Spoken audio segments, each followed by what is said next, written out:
नमस्कार, मैं हूं दीपशिखा सिंह राजपूत और आप देख रहे हैं इंडिया न्यूज। उत्तर प्रदेश विशेष में आपका स्वागत है।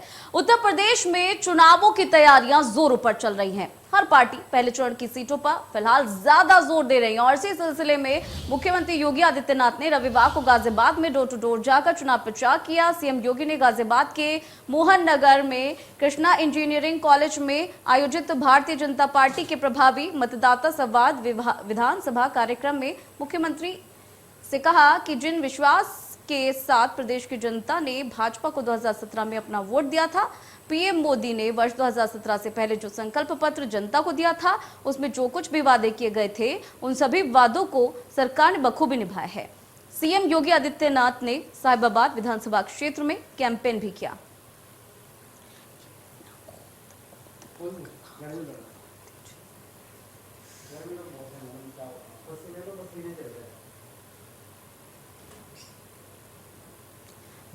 तो बता दें कि डोर टू डोर कैंपेन किया गया है सीएम योगी ने और गाजियाबाद की तस्वीरें हैं जहां वो पहुंचे डोर टू डोर कैंपेन के दौरान और इस कैंपेन से कई लोग जुड़े। समाजवादी पार्टी को जब 2012 में सत्ता मिली तो समाजवादी पार्टी ने पहला निर्णय लिया था श्री राम जन्मभूमि पर आतंकी हमला करने वाले आतंकवादियों के मुकदमों को वापस लेने का। और आस्था के साथ खिलवाड़ किस कदर, कांवड़ यात्रा भी उन्होंने रोकी थी। श्री कृष्ण जन्माष्टमी के आयोजन को भी बैन कर दिया था। पर्व और त्योहार के पहले दंगे हो जाते थे। उनके समय में समाजवादी पार्टी की सरकार के समय में, बहुजन समाजवादी पार्टी की समय में कोरोना नहीं था, लेकिन कर्फ्यू जरूर लग जाता था। फ्री में उपचार, फ्री में राशन और फ्री में वैक्सीन, सबको वैक्सीन। यह है भारतीय जनता पार्टी का सबका साथ सबके विकास का नारा। बीजेपी में हाल ही में शामिल हुई रायबरेली की अदिति सिंह ने बताया कि आज से बीजेपी ने बहू बेटी बचाओ अभियान की शुरुआत की है और ये अभियान डोर टू डोर जाकर महिलाओं को बीजेपी के द्वारा किए गए कार्यों को बताएगा। महिलाओं से अपील की जाएगी कि एक बार फिर से बीजेपी को पूर्ण बहुमत के साथ सत्ता में लाएं। हमारे संवाददाता ने बीजेपी नेता अदिति सिंह से खास बातचीत की, दिखाते हैं आपको रिपोर्ट। बहुत बेहतरीन अभियान है। मैं खुद उत्तर प्रदेश की एक बिटिया हूँ और भारतीय जनता पार्टी की नीतियों से, सरकार से बहुत संतुष्ट हूँ, खासतौर से लॉ एंड ऑर्डर सिचुएशन से। और यही सब लोगों, आपके माध्यम से अपने जनता तक यही निवेदन करना चाहूँगी। उत्तर प्रदेश के जनता से यही, खासतौर से महिलाओं से यही निवेदन करना चाहूँगी कि इस बार भी पूर्ण बहुमत से, प्रचंड बहुमत से भारतीय जनता पार्टी की सरकार बनाए। धन्यवाद। ये थे हमारे साथ अदिति सिंह जी, जिन्होंने आज भाजपा में बेटी बहू बचाओ अभियान की शुरुआत की है और 2022 के चुनाव को लेकर महिलाओं से अपील की है कि भाजपा को फिर से दोबारा सत्ता में लाए। उत्तर प्रदेश में होने वाले विधानसभा चुनाव को लेकर सभी राजनीतिक दलों ने कमर कस ली है और इसी क्रम में राजनीतिक दल डोर टू डोर कैंपेनिंग भी कर रहे हैं। केंद्रीय मंत्री अनुराग ठाकुर लखनऊ में डोर टू डोर कैंपेन करते हुए नजर आए। इस दौरान अनुराग ठाकुर ने सपा पर हमला बोला, कहा कि वही सपा है ये जिससे जनता खफा है और 10 मार्च को अखिलेश जी कहेंगे कि ईवीएम बेवफा है। इस दौरान अपर्णा यादव, प्रियंका, अदिति सिंह मौजूद रहे। उन्होंने क्या कुछ कहा वो आपको एक बार सुना देते हैं। करने का काम योगी सरकार ने किया है। उत्तर प्रदेश में गुंडा राज, माफिया राज, भ्रष्टाचार को खत्म करने का काम किया है। ये एक नई शुरुआत है। ये डबल इंजन की सरकार की पहचान है। जो कहते हैं नई सपा है, मैं कहूंगा वही सपा है जिनसे सब खफा है, जनता खफा है और 10 मार्च को अखिलेश जी कहेंगे ईवीएम बेवफा है। यहाँ पर डोर टू डोर कैंपेन के लिए यहाँ पे बीजेपी का प्रचार करने आई हूँ और मैं यही बात सबसे कहना चाहती हूँ कि भारतीय जनता पार्टी को भारी बहुमत से, क्योंकि यहाँ पे बहू बेटियाँ सब सुरक्षित हैं, आप लोग विजयी श्री का आशीर्वाद देते हुए भाजपा की फिर से सरकार बनाइए और 2022 में फिर से केसरिया लहराइए। जैसे आपने 2017 में आशीर्वाद दिया था, प्रचंड बहुमत से जिता के भेजा था, उसी क्रम में इस बार भी हम लोगों को जिता के भेजें। एक महिला होने के नाते, एक विधायक होने के नाते 5 साल मैंने बहुत ही बारीकी से सरकार का काम देखा है, बहुत निकट तरीके से सरकार के साथ काम किया है और ये मैं दावे के साथ कह सकती हूँ कि जितना काम भारतीय जनता पार्टी की सरकार ने महिलाओं के लिए किया है, महिलाओं के पक्ष में किया है, किसी और पार्टी ने इतना नहीं किया है। आज डोर टू डोर कैंपेनिंग कर रहे हैं हम लोग भाजपा के लिए। ये वही भाजपा सरकार है जिसने समाज में एक बदलाव ले आया, जहां पे महिलाएं सुरक्षित हैं, सभी को बराबर का सम्मान मिल रहा है, विकास हो रहा है। जिस तरीके से 2017 में भाजपा की सरकार बनाई गई और सब लोग इससे सबको लाभ मिला, उसी तरीके से आप सबसे फिर से निवेदन है कि भाजपा सरकार ले आए, विकास करें। बीएसपी ने 18 स्टार प्रचारकों की सूची तैयार की है। अध्यक्ष मायावती, आनंद कुमार स्टार प्रचारक, सतीश चंद्र मिश्रा, नकुल दुबे भी स्टार प्रचारक, मुनकाद अली, शमसुद्दीन, राइन स्टार प्रचारक, सतपाल पिपला, गोरेलाल जाटव बीएसपी प्रचारक। तो ये लिस्ट है। अध्यक्ष मायावती, आनंद कुमार स्टार प्रचारक के तौर पर रहेंगे और मुनकाद अली, शमसुद्दीन, राइन स्टार प्रचारक। सपा ने 6 और प्रत्याशियों की घोषणा की है। झांसी के चारों विधानसभा से प्रत्याशी घोषित किए गए हैं। बबीना से यशपाल सिंह यादव सपा प्रत्याशी, गौरोठा से दीप नारायण सिंह सपा प्रत्याशी, मरु रानीपुर से तिलक अहिरवार सपा प्रत्याशी, झांसी से सीताराम कुशवाहा सपा ने प्रत्याशी बनाया है। कन्नौज से अनिल दोहरे को टिकट दिया गया है। तिरवा से अनिल पाल सपा प्रत्याशी घोषित किए गए हैं। वहीं लखनऊ में एसबी-एसपी ने अपना पहला प्रत्याशी उतारा है। सपा और एसबी-एसपी का गठबंधन प्रत्याशी घोषित किया गया। संडीला से एसबी-एसपी गठबंधन प्रत्याशी घोषित। सुनील अर्कवंशी एसबी-एसपी गठबंधन प्रत्याशी।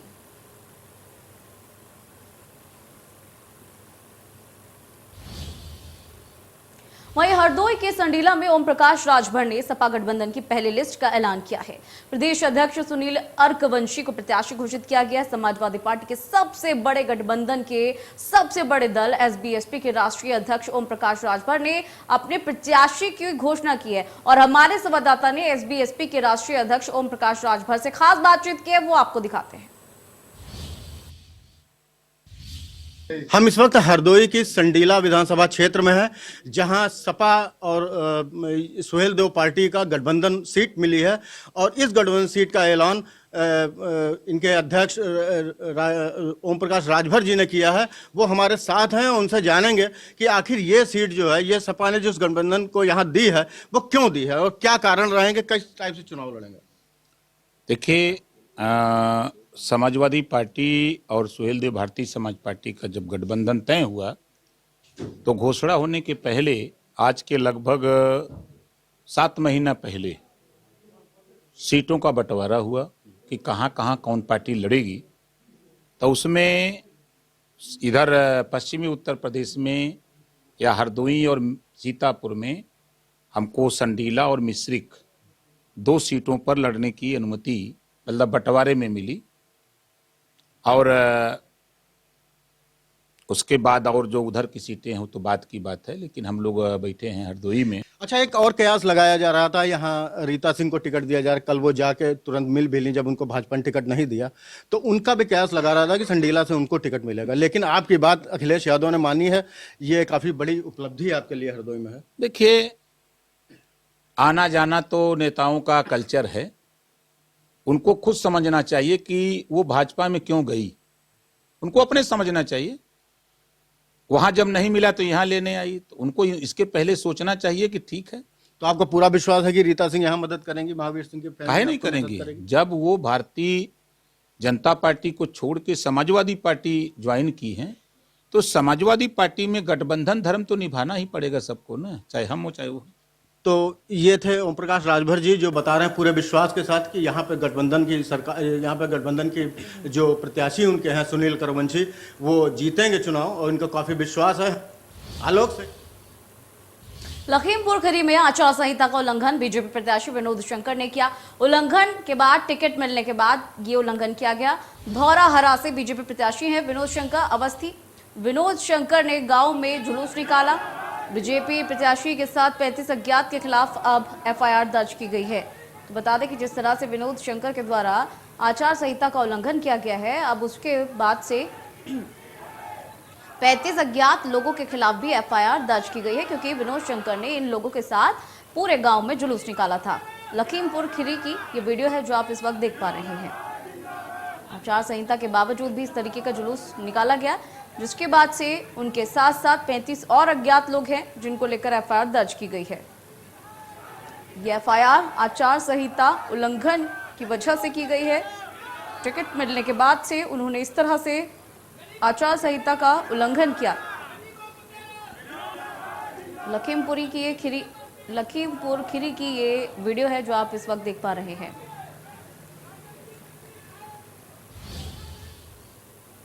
जालौन चरखारी से बीजेपी विधायक बृजभूषण सिंह राजपूत ने अखिलेश यादव और ओबीसी पर निशाना साधा। अखिलेश यादव के फ्री बिजली देने वाले बयान पर उन्होंने हमला बोला और कहा कि अखिलेश यादव पर कोई भरोसा नहीं करता है। जब उनकी सरकार हुआ करती थी तब बिजली गुल रहा करती थी। जब अपनी सरकार में बिजली नहीं दी तो अब बिजली फ्री कैसे देंगे? और अगर अखिलेश की सरकार धोखे से आती है तो सिर्फ सफाई में ही बल्ब जलते मिलेंगे।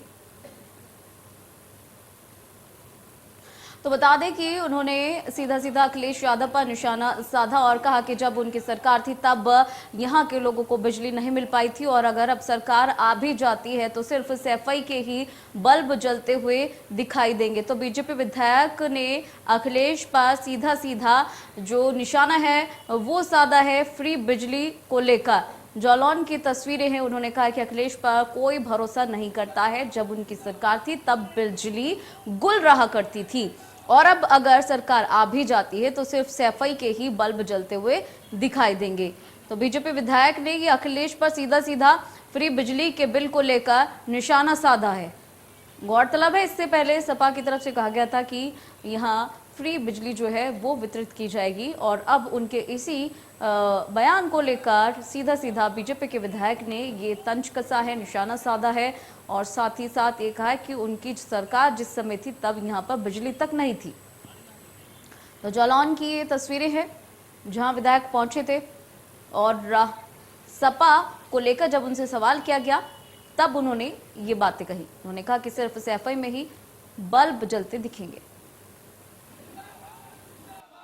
महोबा के चरखारी से बीजेपी विधायक बृजभूषण सिंह राजपूत हमारे साथ मौजूद है। वो आज जालौन के अपने गृह जनपद पहुंचे हैं। हालांकि बीजेपी आलाकमान ने उन्हें फिर प्रत्याशी घोषित किया है। आज वो अपने गृह जनपद पहुंचे थे, जहां पर उन्होंने अपने बड़ों के साथ आशीर्वाद लिया। हमारे साथ मौजूद है बृजभूषण सिंह राजपूत, उनसे बात कर लेते हैं। विधायक जी, स्वागत है आपका। आप दोबारा प्रत्याशी चुने गए हैं, आपके लिए शुक्रिया। देखा जाए 2022 के चुनाव है, बुंदेलखंड में कितना कारगर साबित होगा बीजेपी के लिए? भारतीय जनता पार्टी को बुंदेलखंड के लोगों ने 19 की 19 सीटें 2017 में दी जी। 2019 में 4 लोकसभा सीटें, चारों की चारों लोकसभा सीटें थी, और 2022 में फिर से 19 की 19 सीटें भारतीय जनता पार्टी को बुंदेलखंड के लोग देंगे। अच्छा, आज समाजवादी पार्टी के राष्ट्रीय अध्यक्ष अखिलेश यादव ने प्रेस कॉन्फ्रेंस की और उनका कहना है कि हम 2022 में चुनाव जीतते हैं तो सरकार बनेंगे, बिजली फ्री करेंगे। इसके अलावा इनका कहना है कि हम पुरानी पेंशन है उसको बहाल करेंगे, और आज उन्होंने एक बड़ा वादा किया है 22 लाख नौकरी देखने का। कहाँ से ठहरेगी बीजेपी? देखिए, अखिलेश यादव जी के ऊपर कोई भरोसा नहीं करता है। जब उनकी सरकार थी तब बिजली गुल रहती थी, फ्री देंगे कैसे? जहां बिजली ही नहीं देते हैं तो वहां बिजली हाफ देंगे कैसे? तो पहले तो भारतीय जनता पार्टी की सरकार में उत्तर प्रदेश में पहली बार ऐसा हुआ है कि लोगों को यहाँ पर जिला मुख्यालय पे 24 घंटे बिजली मिली है, और ग्रामीण अंचल में जो है 20 से 22 घंटे बिजली मिली है। और ये बुंदेलखंड के लोग अच्छी तरीके से जानते हैं।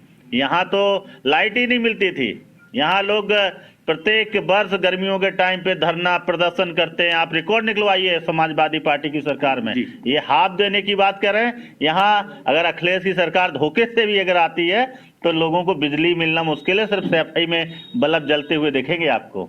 अगला सवाल मेरा आपसे है, ये ओबीसी जो है, आप अपने बयानों के लिए जाने जाते हैं, ओबीसी ये कहना है कि वो बहुमत से सरकार बनाने वाले हैं, क्या कहेंगे आप उस पर? आप किसकी बात कर रहे हो? अब ओबीसी जैसे लोगों की बात टीवी चैनल पे चर्चा होगी क्या? ये इस लायक ही नहीं है ओबीसी की उसकी की चर्चा की जाए। नहीं, उनका कहना है कि हम सरकार बनाने वाले हैं, बहुमत से लाएंगे। हालांकि वो उन्होंने कुछ बयान भी दिया था, आपने पलटवार भी किया है उस पर। मुंगेरी लाल के सपने हैं।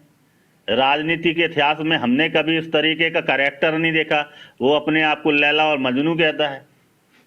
भाई, एक राजनीतिक एक गंभीर विषय है, छोड़ न देना नादानों को। राजनीति एक गंभीर विषय है, सौंप न देना नादानों को।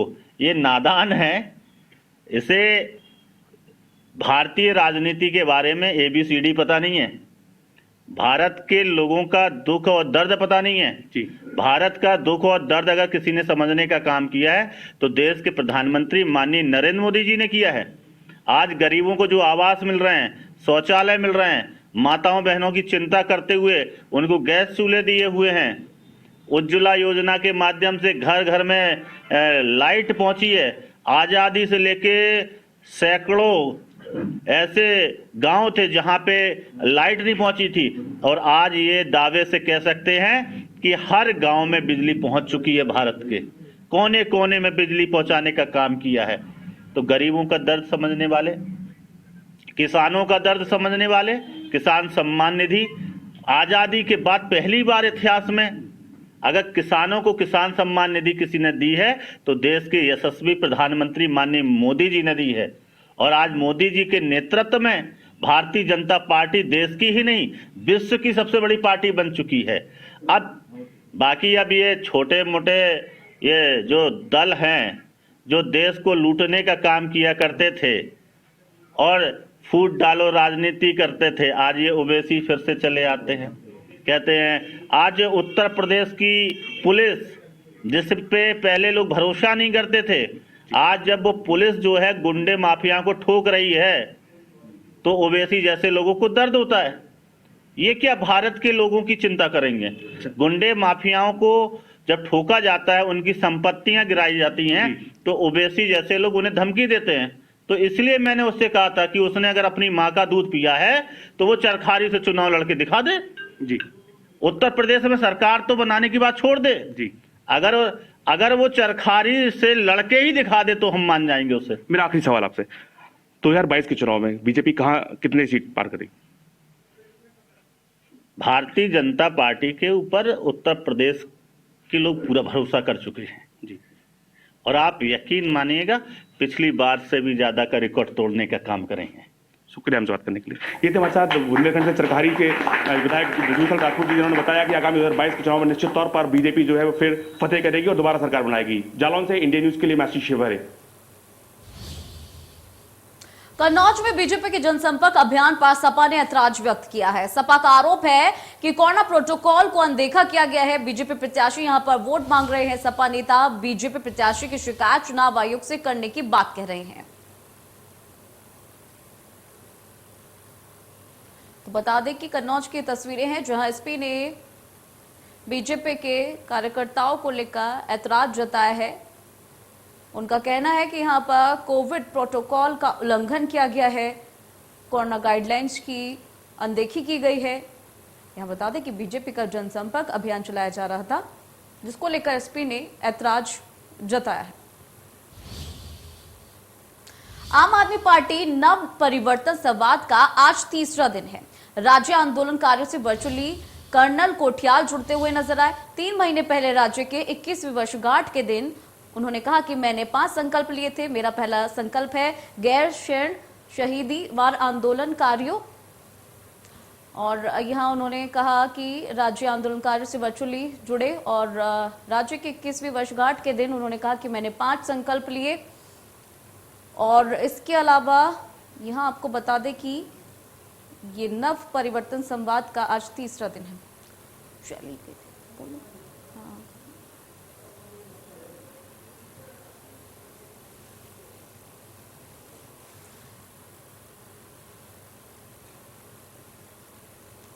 तो बता दें कि दूसरा संकल्प उन्होंने मुजफ्फरनगर, खटीमा, सूर्य यंत्र, टापू गोलीकांड के दोषियों को सजा दिलाने की बात कही। तीसरे संकल्प में सरकारी नौकरियों में उत्तराखंड राज्य आंदोलनकारियों को आरक्षण दिए जाने की बात कही। तो चौथे संकल्प में उत्तराखंड राज्य आंदोलन के चीनीकरण को युद्ध स्तर पर पूरा किए जाने की बात कही। वहीं पांचवें संकल्प में उन्होंने उत्तराखंड में जनसभाओं के अनुरूप मजबूत भू कानून लागू करने की बात कही।